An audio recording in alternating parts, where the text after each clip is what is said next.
The twin sons of Crovanus climbed slowly over the wide desert, turning the endless sand into a sea of soft gold. Every morning, light spread like warm paint across the dunes, touching the rocky ridges, the wind-carved pillars, and the long shadows of the nesting grounds. It was a place where new life often began. Yet it was also a place where not every new life was welcomed. On this quiet morning, a cluster of sand serpent hatchlings wriggled out of their shells. Their small bodies shimmered with colors that matched the dunes' bronze, copper, and sandy brown. The adults, tall and smooth-scaled, circled around them, studying the new brood with calm, patient eyes. It was the season of emergence, a sacred time for their species, and the elders treated it with deep respect. But not far from the main cluster, separated by only a few steps of sand, lay a tiny hatchling unlike the others. Its scales were pale, almost white, with a soft glow like moonlight. Its eyes were pinkish and cloudy, blinking slowly at the harsh brightness of the suns. It did not move much, only lifting its head weakly whenever it felt the wind shift. This small creature was an albino sand serpent, something rare, and in their culture, something often misunderstood. The adults observed it for a moment, then lowered their gazes. In their traditions, a hatchling that did not blend into the dunes was believed to struggle in the desert. It was not a cruel belief, simply an old one. The desert demanded harmony, they thought, and a creature that stood out might not survive the journey ahead. So one by one, the adults turned away, guiding the healthier, stronger hatchlings toward the shade of a nearby ridge. The pale hatchling was left behind. It sat still in the soft sand, its tiny tail curled around its body. It was newly born, and did not yet understand why the others had gone. It did not know words, laws, or traditions. It simply knew that it was alone. A warm breeze brushed over it, lifting grains of sand and gently piling them around its small form. The hatchling let out a quiet sound. Not quite a cry, but a soft request for comfort that no one answered. High above the dunes, a Humyn rover hummed across the desert surface. Inside the rover, pilot Mara Ellison guided the vehicle with practiced ease. She had been on Crovanus for nearly 2 years as part of a long-term research mission. Most days, her work involved studying ecosystem changes, cataloging wildlife behaviors, and collecting sand samples. But on some days, like today, she simply enjoyed exploring the open desert, where silence stretched as far as she could see.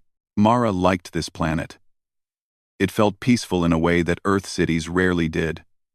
The desert had its own rhythm, subtle and steady, and it often reminded her that nature did not rush. Her rover's sensors blinked suddenly, flashing a gentle alert. Life signature detected, the onboard system announced in its friendly digital voice. Mara raised an eyebrow. The nesting grounds were not far ahead. The system must have picked up one of the hatchlings, but the reading seemed odd, small, faint, and irregular, as if whatever it detected was struggling. "Let's take a look," she murmured. She slowed the rover and parked near the ridge. As she stepped outside, warm air wrapped around her like a blanket. The sand shifted softly under her boots, while she adjusted the visor of her helmet to filter the bright sunlight. From where she stood, she could see the main group of sand serpents, both young and adult, moving gracefully across the dunes. They were already traveling away from the nest site. "Strange," Mara whispered. "You usually don't leave anyone behind." The faint signal pulsed again. Following the reading, she walked down the slope, her boots leaving deep impressions behind her. The desert was quiet except for a distant rustle of wind.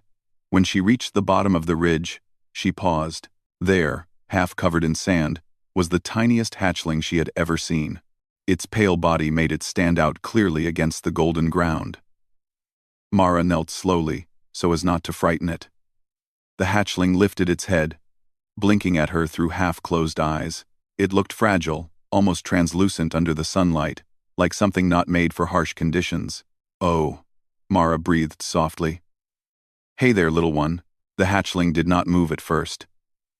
It only stared, unsure of what she was. Mara noticed the sand around it was too cold for a newborn. Sand serpents usually hatched surrounded by warm bodies, But this one had none. She looked around. No adult had paused to check on it. No other hatchling remained. Mara felt a small pull in her chest, the same feeling she had whenever she encountered an injured bird back on Earth, or a stray creature in need of help.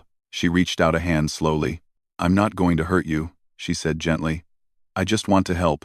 The hatchling made a tiny sound, softer than a whisper. It wasn't fear, not exactly. More like confusion mixed with hope. It tilted its head slightly, as if trying to understand why someone had approached it when everyone else had walked away. Mara touched the sand beside it. It was cool, not ideal for a newborn. "You must be freezing," she murmured. She pulled a small thermal cloth from her utility belt and carefully scooped the hatchling into it. The creature tensed at first, but when the warmth spread around it, its tiny muscles relaxed. "There you go," Mara said. "Much better." The hatchling curled into the heat, its pinkish eyes blinking up at her. For a moment, Mara felt as if the creature was studying her just as she was studying it. She stood up with the hatchling held close against her chest. The suns were rising higher, and the air was beginning to shift from cool to hot. Staying out here too long wouldn't be safe for either of them. As she walked back toward the rover, she spoke quietly to the hatchling, even though she knew it couldn't understand her words. "You were left alone, huh? That must have been scary. But don't worry. I found you. I'll make sure you're warm and safe." The hatchling let out another tiny sound, this one more relaxed.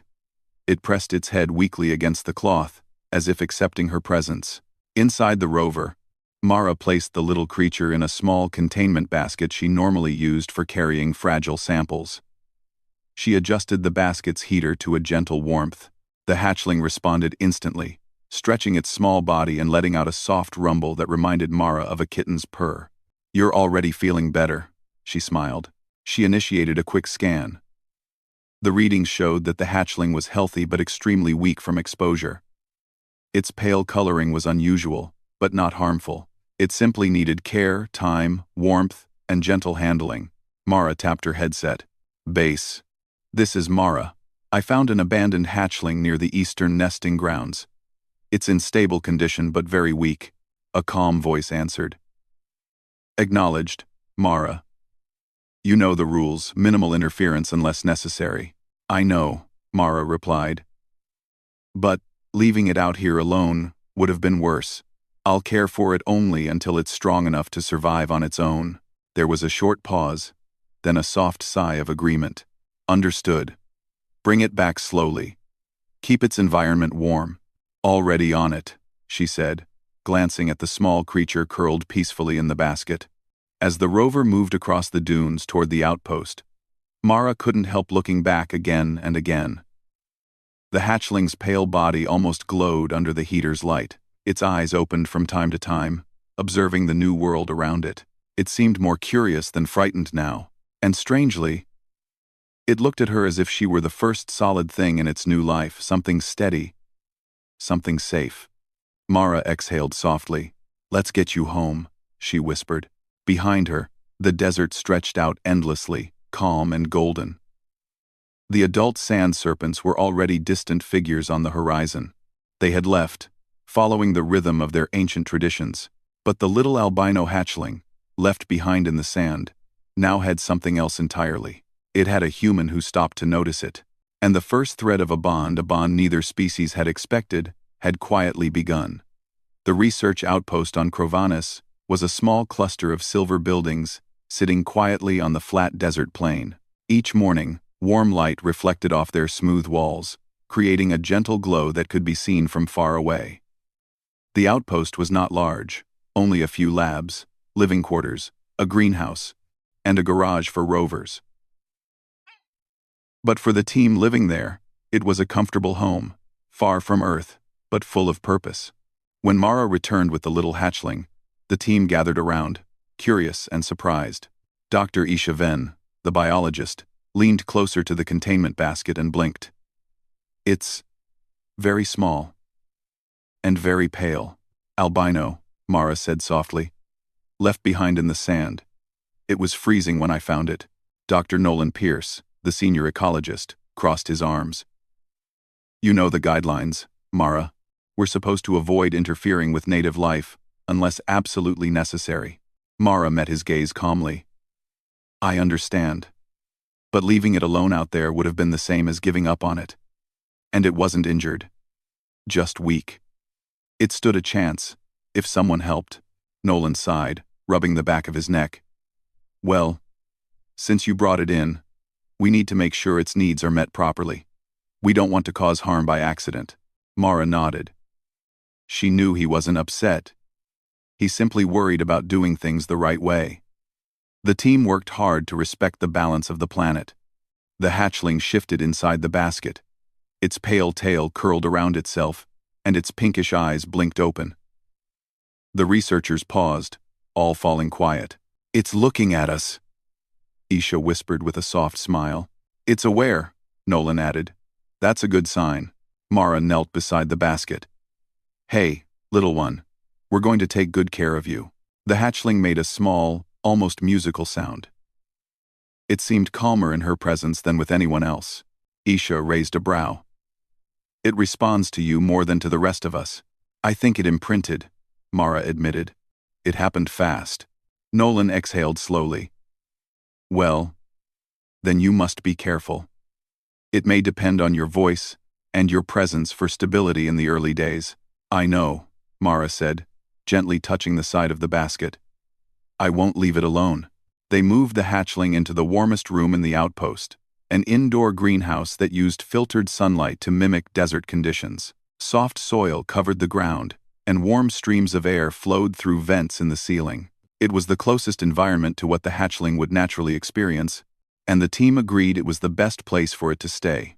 Mara carried the little creature in her hands, wrapped again in the soft thermal cloth. It rested calmly, occasionally lifting its head to study its surroundings. Let's place it here, Mara said, setting it down on a patch of warm soil covered with gentle heat pads. The hatchling uncurled, stretching its body slightly. The pale scales shimmered faintly in the filtered sunlight. It let out a soft hum, as if testing the air. This is better for it, Isha said. Warmer and more natural. And safer, Nolan added. Mara knelt beside the hatchling. How do you feel, little one? The hatchling turned toward her voice. Its eyes brightened a little. Isha raised a brow. It really does respond to your tone. Interesting. It probably feels secure with her, Nolan said. It saw her first. That matters for many species. Mara reached out a hand, letting her fingers hover near the hatchling.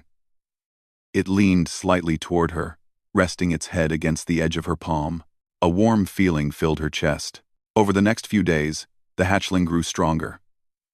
It began to move more freely, exploring the soft soil and basking under the warm light.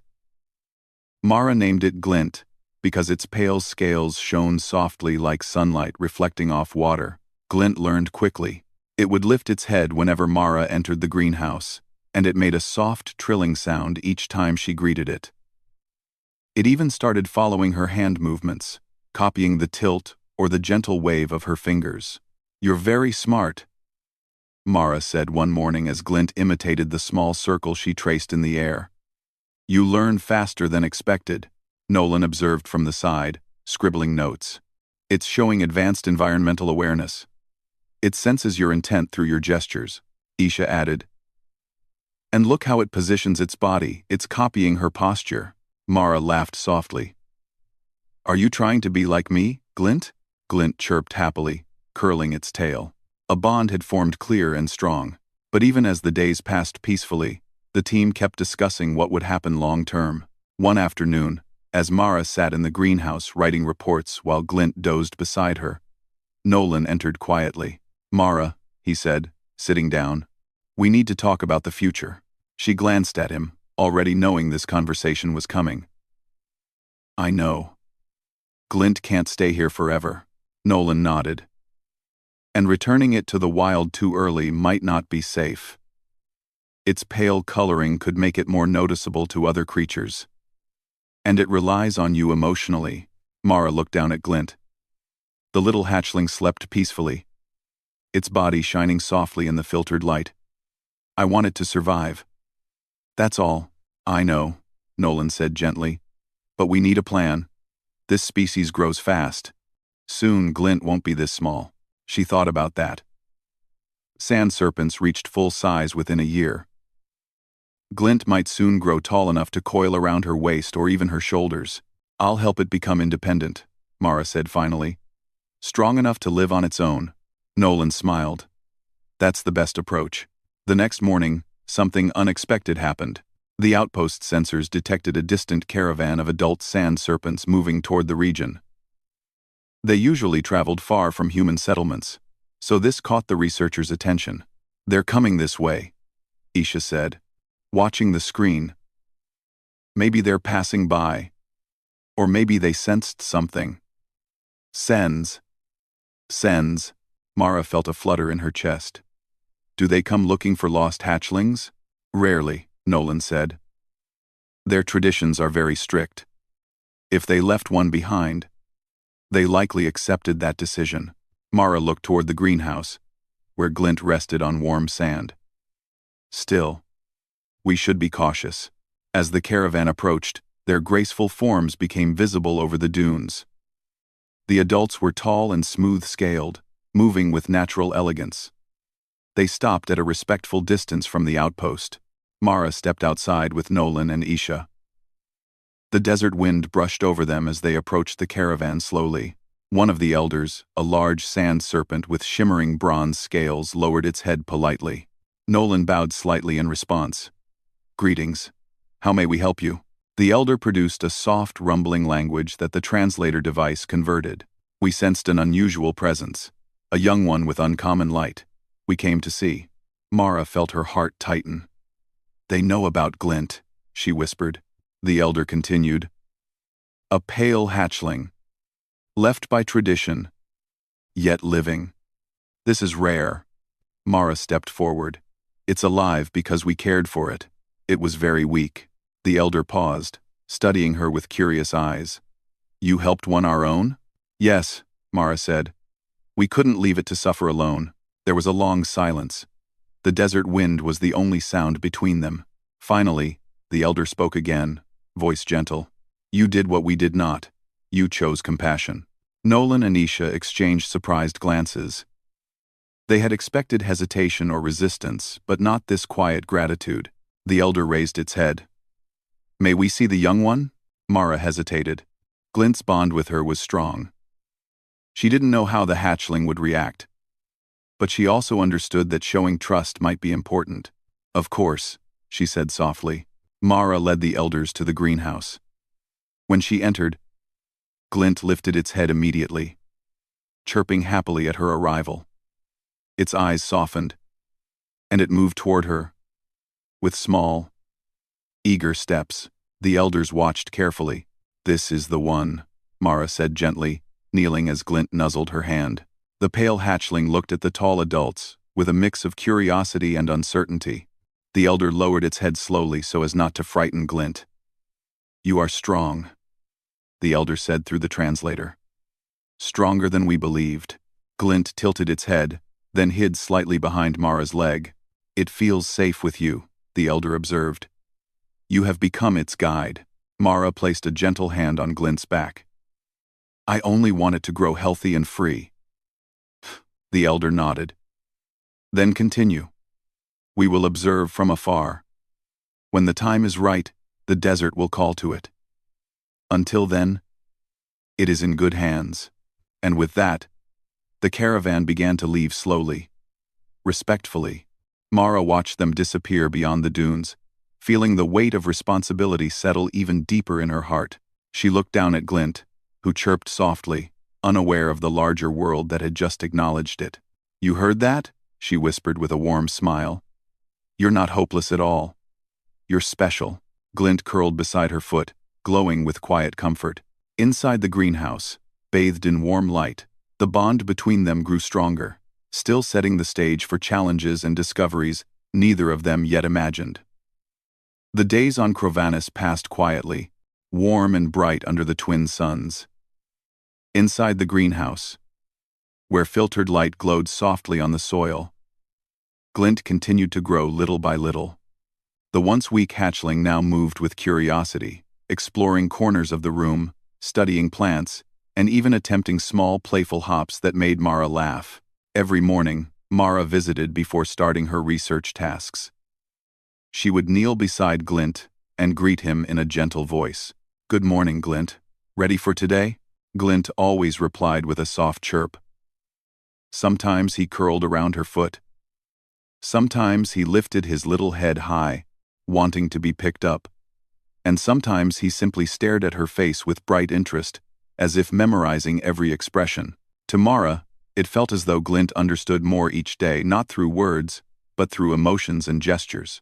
One morning, Mara brought a small metal bowl filled with warmed nutrient gel. It was designed for native reptiles on Crovanus and had all the minerals Glint needed. "Breakfast time," she said. Glint waddled quickly toward her, tail swaying behind him. He dipped his snout gently into the bowl and tasted the gel. His eyes brightened. He pushed his tiny head deeper into the bowl, humming with delight. Mara laughed softly. "Slow down, little guy. You're eating like you discovered gold." Dr. Isha entered the greenhouse at that moment. "He looks stronger every day." "He is," Mara said proudly. "Soon he'll be too big for this small patch of soil." Glint raised his head, gel dripping from his snout. Mara grabbed a cloth and wiped him clean. Isha watched their interaction with a thoughtful smile. "He really trusts you." "He's learning trust," Mara corrected gently. "Trust takes time." Isha nodded. "And you've given him that time." They both looked at Glint, who had already gone back to happily eating. Later that day, the research team decided to run a harmless environmental test. They wanted to observe how Glint responded to natural desert textures. They set up a small enclosed section in the greenhouse, filled with sand, smooth stones, and pieces of dried desert plants. "Let's see how he interacts," Nolan said as he adjusted a handheld scanner. Mara lifted Glint and placed him gently inside the sandy patch. At first, Glint stood still, sniffing the new scent. He pressed his tiny feet into the sand, feeling its softness. Then his tail twitched. He lowered his head and nudged a small stone. The stone rolled slightly. Glint chirped in surprise, then delight, and pushed it again. Mara laughed. "He likes it. He's exploring texture and motion," Nolan observed. Important signs of awareness. Glint soon discovered a thin, dried plant branch. He grabbed it with his mouth and wagged his tail proudly, as if showing off his new treasure. When Mara clapped her hands softly, Glint lifted the branch higher. "Good job," she encouraged. Then, something surprising happened. Glint placed the branch on the sand, pushed it with his snout, and looked up at Mara. He waited. Mara tilted her head. "You want me to push it back?" His eyes sparkled, so she gently nudged the branch toward him. Glint chirped loudly, delighted. He pushed it again. Nolan scribbled notes rapidly. "He's trying to play with you. That's unusual behavior for this species." Isha added, "It shows social learning. Strong social learning." Mara just smiled. "It shows he's a sweet little guy." They played like that for several minutes, Mara pushing the branch, Glint pushing it back until Glint grew tired and curled up on the sand for a nap. Mara lifted him again and placed him in his warm corner. "You're full of surprises," she whispered. Glint sighed happily, snuggling into her palm before resting. In the evenings, Mara often stayed late in the greenhouse. It was peaceful there. The soft hum of air vents, the warm filtered light, and Glint's gentle breathing made it feel like a second home. One night, she sat on the soil floor, writing notes in her digital pad. Glint lay beside her, resting his head on her boot. His body had grown longer now, not large, but longer than her forearm. "You're growing fast," she said with a smile. "Soon you'll be taller than me." Glint lifted his head at the sound of her voice. He reached toward her hand and tapped it lightly with his snout. Mara touched his warm scales. "I know. You want attention. Don't worry, I'm not going anywhere." The door opened softly and Nolan stepped inside. "Mara," he said. "You're still here?" "Just finishing notes." Nolan approached with a calm expression. "I've been reviewing data on Glint's development. There's something interesting." "What is it?" "He's not just growing physically. His learning rate is higher than any previously recorded sand serpent." Mara glanced at the little creature beside her. "He's special." Nolan nodded slowly. He may be. The caravan elders were right. His rare coloring might come with rare abilities. Glint yawned, stretching his tail. Nolan continued. But that also means he may grow attached to you in a very deep way. He may rely on your presence emotionally. I'm prepared for that, Mara said gently. I know, Nolan replied. I just want you to understand how unusual this situation is. He's forming bonds not typically seen between humans and native species. Mara looked down at Glint. I don't see a problem. He feels safe. That's enough for me. Nolan smiled softly. That's why he trusts you. That's why he trusts you. He left the room quietly, leaving Mara and Glint in warm silence. The next day, something new happened, something that made the researchers even more curious. Mara entered the greenhouse holding a small device that projected simple shapes in the air. She planned to test Glint's ability to recognize patterns. When she activated the device, glowing shapes appeared: circles, triangles, and squares hovering softly above the ground. Glint's eyes widened.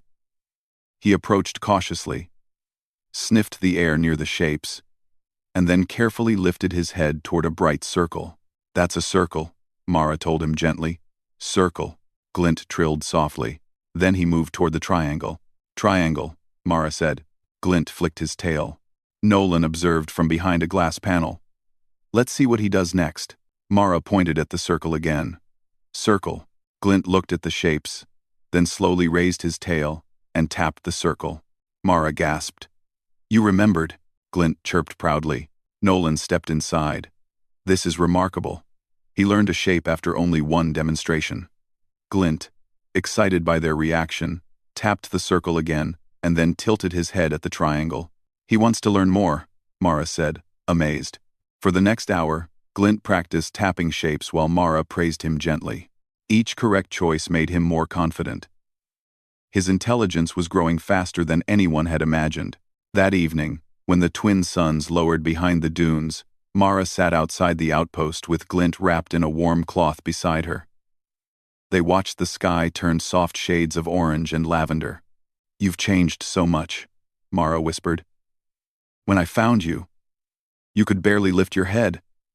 Now look at you. Glint rested against her arm, comforted by her voice. I don't know what your future holds. She continued gently, but you won't face it alone. A quiet breeze flowed across the sand. Far in the distance, she could see the faint silhouettes of adult sand serpents moving across the horizon, the caravan that had visited earlier. They did not approach again, but they watched from afar, respecting the fragile bond that had formed between Humyn and Hatchling. Glint raised his head and looked at the horizon too. Perhaps he sensed the presence of his own kind. Perhaps he simply enjoyed the view. Mara stroked his back. You'll meet them again someday. When you're ready, Glint chirped softly, almost like agreement. Over the next weeks, Glint continued learning faster than anyone expected. He understood gestures, simple sounds, and emotional tones. He recognized the difference between Mara's calm voice, Isha's cheerful voice, and Nolan's thoughtful one. He even learned to copy simple patterns in the sand using his tail. He grew not just in size, but in personality. He was playful, curious, easily excited, and deeply affectionate toward Mara. The researchers were amazed. The outpost felt brighter with Glint in it. He had become part of the team, but with every passing day, a quiet truth followed them.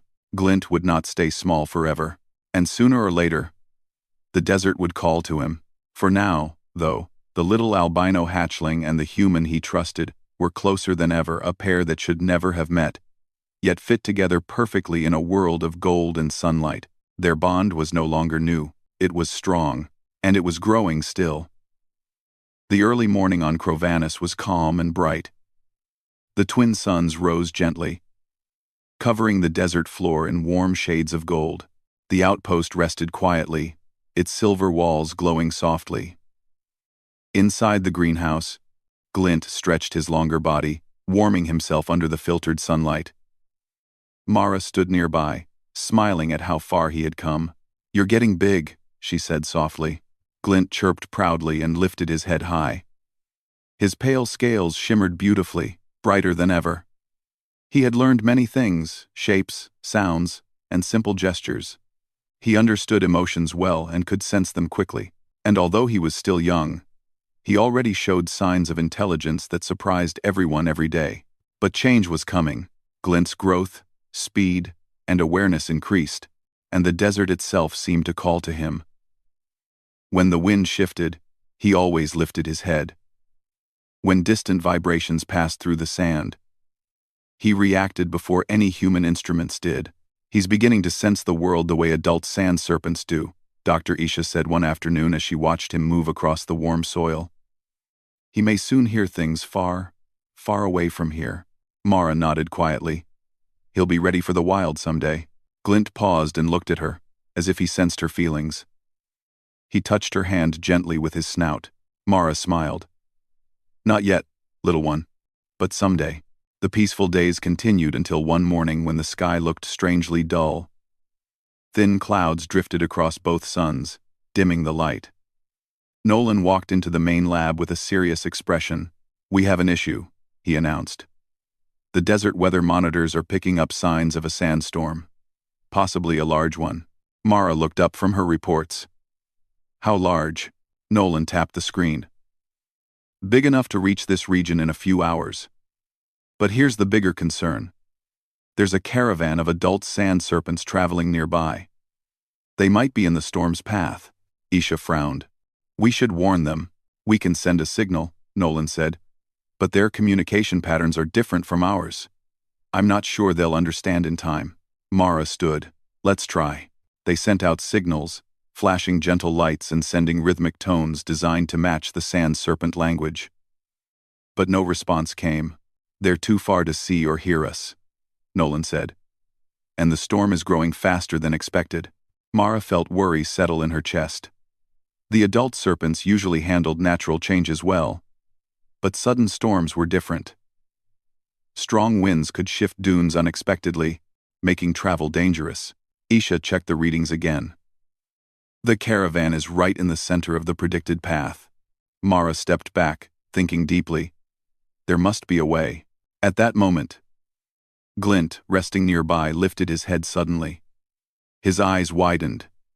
His tail stiffened. He looked toward the window facing the desert. Glint, Mara said softly. He chirped once, a sharp, focused note. Then he slid quickly across the floor toward the exit door. Something's wrong, Isha whispered. Mara ran after Glint, stepping outside just as the desert wind began to shift. The air felt heavier, warmer, filled with the first signs of the coming storm. Glint lowered his body to the sand, pressing his head down. What is he doing? Nolan asked as he joined them. Mara watched carefully. He's sensing vibrations. Glint stayed still, tail slightly raised. His body moved gently, almost like he was listening through the ground itself. Then he lifted his head sharply and looked straight into the distance. Mara knelt beside him. Are they out there? Glint chirped urgently and nudged her leg, then pointed his head toward the rover garage. He wants us to follow him, Isha said. Mara understood immediately. He knows where the caravan is. Nolan hesitated. This storm could become dangerous. But Glint can sense them, Mara insisted. He can guide us safely. The team exchanged looks. There was worry, but also trust. Nolan finally nodded. All right. Mara, take Rover 3. We'll track you from the outpost. Mara smiled gratefully. Let's go. Glint. Glint chirped and climbed gently into the rover's open side compartment, settling inside the heated basket he had once used when he was tiny. Mara fastened her suit and activated the rover. The engine hummed softly as she drove out across the desert, following Glint's guidance. As they traveled, the sky grew darker. The wind picked up, lifting grains of sand into the air. The storm was still far but moving steadily toward them. Inside the rover, Glint moved restlessly. He leaned toward the right side, tapping his tail against the metal. Right? Mara asked. Glint chirped loudly. She turned the rover toward the right. After a few minutes, Glint tapped the left wall gently. Left now? Another chirp. It was like he felt the vibrations shifting under the sand, something no human machine could detect so early. As time passed, Glint became more focused. His eyes narrowed, scanning the desert. He pushed his head out slightly through the open window flap, letting the wind brush over his scales. Then he made a sudden series of soft sounds, urgent, rising tones. Mara slowed the rover. "Are we close?" Glint tapped the floor with his tail. Mara scanned the area. At first, she saw nothing but dunes. Then, in the distance, she saw movement, large, slow shapes half buried in sand. "The caravan," she breathed. As she drove closer, the shapes became clear. Several adult sand serpents were partially stuck between shifting dunes. They weren't injured, they were simply caught in rising sand piles that made movement difficult. "They need help," Mara said softly. She parked the rover at a safe distance and stepped out. Glint followed, sliding gracefully across the sand. When the adults saw Mara and Glint, they lifted their heads in surprise. The familiar elder approached slowly. "Humyn, and the young one." Mara bowed respectfully. "We came because the storm is coming. You're in danger here." The elder lowered its gaze. "Yes." The sands shifted faster than we expected. Glint stepped forward and chirped loudly. His pale body glowed softly under the dim sky. The elder watched him carefully. "You have grown. And you guide them." Glint made gentle motions with his tail, tracing lines in the sand. He nudged the ground in small patterns, showing a path around the dunes. Mara understood instantly. "He's telling us where the sand is stable." Nolan's voice came through her earpiece. "Mara, the storm will reach your location in under 30 minutes. You need to move quickly." Mara repeated the message to the caravan. The elder dipped its head. "Show us the way." Glint trilled confidently and led the group forward. He moved with certainty, choosing paths where the sand was firmer. The adults followed him closely, trusting his instincts. Mara guided the rover beside them, keeping pace. They traveled steadily for several minutes until Glint stopped suddenly. He tapped the sand twice with his tail. "Here?" Mara asked. Glint nodded his head sharply. The elder paused. "This area is safe?" Glint tapped the sand again and lowered his body, listening. Then he chirped with confidence. The elder nodded. "We trust him." One by one, the adult sand serpents settled into a protected hollow between two natural rock ridges. The shape of the land shielded them from direct wind. It was the best place to stay, until the storm passed. Mara parked the rover beside the ridge. "We made it." As soon as they were safe, the first waves of sand-heavy wind began rolling across the dunes. The air filled with soft but powerful gusts. The storm was strong, but inside the natural shelter, they were secure. Glint curled beside Mara, resting his head on her knee. She stroked his back gently. "You did it," she whispered. "You saved them." The elder approached and looked at Glint with deep respect. "Little one," the elder said through the translator, "your light is rare. You see more than we do. You understand more than we expect. And your heart is brave." Glint lifted his head proudly. The elder then turned to Mara. "And you, Humyn, you saw potential where we did not. Because of your choice, the young one lived. Because of him, we are safe." Mara felt warmth fill her eyes. "He's family now." The elder nodded. "Then, our worlds have grown closer." Our worlds. Hours later, when the storm passed, the desert fell silent again. Soft sunlight returned. The caravan prepared to continue their journey, stronger and grateful. Before leaving, the elder approached Mara one last time. "When the young one is ready," the elder said gently, "the desert will call to him. But until then, he stays with the heart he trusts." Mara smiled and touched Glint's head. "He'll stay until he decides otherwise." Glint curled warmly against her, a soft promise, a quiet bond. As the caravan moved away, Glint watched them without fear. He looked up at Mara, chirped softly, and nudged her hand. "You're not ready to go yet," she said softly, "and that's okay." The desert stretched peacefully around them, shimmering under the bright suns. The world felt bigger, kinder, and full of possibility. Glint, the albino hatchling once left alone in the sand, was no longer hopeless. He was no longer rejected. He was a symbol of two worlds, meeting with understanding, and of a human heart that refused to walk away. And in that moment, the simple truth of HFY shone brightly. Humanity's greatest strength is the courage to care.